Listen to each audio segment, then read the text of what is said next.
Speaker पर है करने के लिए कोई वैध रिचार्ज प्लान नहीं है कृपया தல இவன் ரீசார்ஜ் முடிஞ்சு போச்சு தல. டேய் உன் நம்பரை சொல்றா.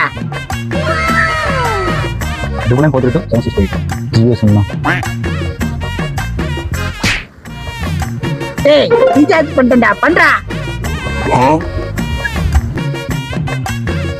நீங்கள் தொடர்பு கொள்ள முயற்சிக்கும் எண்ணிற்கு தற்போது இன்கமிங் கால்ஸ் வரவில்லை. பிச்சைக்காரோட மோசமா இருக்கா தல. போய் இவங்கிட்ட வந்த மத்தியா.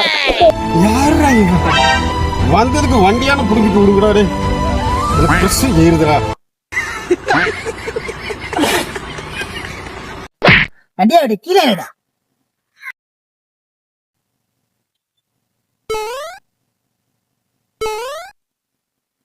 என்னடா ஏய் இவடா என்னடா வண்டி ஸ்டார்ட் ஆக மாட்டேங்குது. யாரா நீங்களா? நானா பெட்ரோல் நின்றுருக்கேன், நீங்களா வந்தீங்க, நீங்களா அதேடு இதேடுங்கிறீங்க. எங்கடா போறது? ஐத்தியார்